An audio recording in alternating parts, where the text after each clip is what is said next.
Go ahead and punch it up. Let's see if they're getting close to coming up to the microphones here about what happened up there this morning. Here they come. Morning. The mics? Where do you want me? Right behind the mics. I'm Jim Martin. I'm the District Attorney of Lehigh County. We're going to make a brief statement. I'd like you all to appreciate the fact that this is an ongoing investigation. We're not going to have a lot of answers to questions which you may have. So with that, I'll introduce the people who are arrayed behind me. To the far left is Nathan Bronowski, who's with Pennsylvania State Police. Chief Mike Satoski of the Upper Macungie Township Police Department. Chief County Detective Lou Tallarico, who runs the Homicide Task Force for the county. Lieutenant Matt Tremba of PSP. Lehigh County's Coroner, Eric Minnick. Okay, around at about 4:48 a.m. this morning, a shots fired complaint was called in to Upper Macungie Township Police through the county. What we have determined by investigation to this point is that the white Corolla vehicle, which you see parked facing generally in a south direction, had an encounter with a vehicle on Route 22 near or between the intersections of Route 309 and Cedar Crest Boulevard. There was a female driving a white vehicle in that vicinity. A shot was fired at that vehicle by presumably the driver of the white Corolla. That woman was not injured.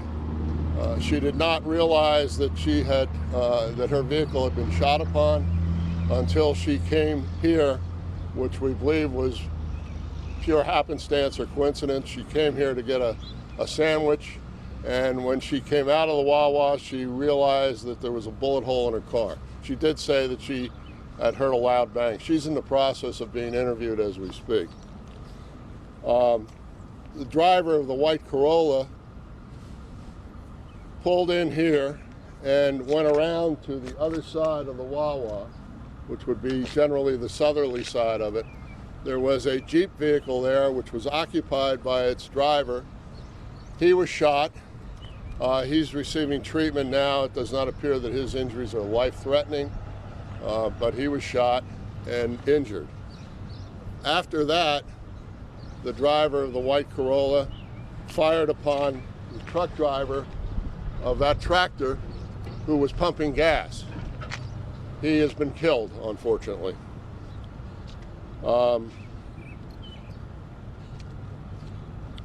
Thereafter, the driver of the white Corolla ran south on Route 100 about a quarter mile away, and it appears that he committed suicide by shooting himself in the hand and in the chest. We don't have identities. Strike that. We have some identities, but the next of kin have not been notified. That will happen through the coroner's office, and I'm not prepared at this point to release the identities of any of the people, including the shooter. The matter is continuing under investigation. There are some peripheral areas within Lehigh County where there is a police response at the moment investigating this incident further to see if we can determine the involvement of the driver of the Corolla.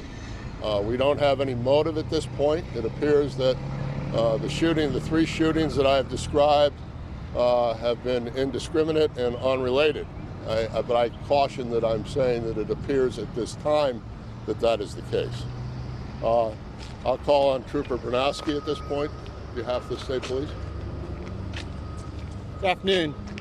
During the course of this investigation, the troopers from the Fogelsville Barracks did respond to assist the Upper Macungie Police Department with this active shooter call. During the course of this, there was a trooper from the Fogelsville Barracks who was assisting with traffic control at Route 100 and Industrial, and he was struck by a vehicle That trooper was transported to Lehigh Valley Hospital, Cedar Crest campus, and has since been discharged. We don't believe at this point that it had anything to do with this incident here at the Wawa. However, that trooper was involved in traffic control at that time.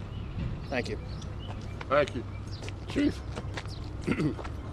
Yeah, I'd like to thank the quick response of our officers and with the assistance of Fogelsville State Police and all other area local police departments. I believe thankful to their quick response and the close proximity of time in which they got here in reference to the actual incident. It prevented any further action or incidents from the perpetrator. Thank you. Thank you, Chief. Is that it? As District Attorney Martin said, one person was pronounced dead at the hospital, an adult male. One person was pronounced here just south of this scene here. Autopsies will be performed on both, and more information will be released as next of kins are notified and we have more information. There's one other incident that you should be aware of that deserves mention. There was an employee of Wawa who was taking out trash and heard the gunshots. He ushered two prospective customers from the parking lot into the Wawa, and he alerted the employees in the Wawa to shelter in place, and he locked the doors. So all credit to him. All right, with my earlier caveat, questions? Driver of the white Corolla, male, female? Male. So is this the driver's car? Yeah, the white Corolla is the shooter's car, we believe. The other car is still behind the Wawa? The Jeep, which was the subject of another shooting, is behind the Wawa. The vehicle being driven by the woman on 22 is in state police custody at the moment. Does the shooter have any kind of record? Well, we're investigating that at this point. I don't have that information right now. How many weapons have been found? One. Gun? Yeah, a gun. You shoot with a gun. The person pumping gas, where is that vehicle? What kind of vehicle is that? Pardon me? The person pumping gas, the 14-2. It's that tractor right there. I want to make sure I got this right. So the shooter was in the white Corolla right there. The female that noticed that the car was struck, what kind of car was she in? What?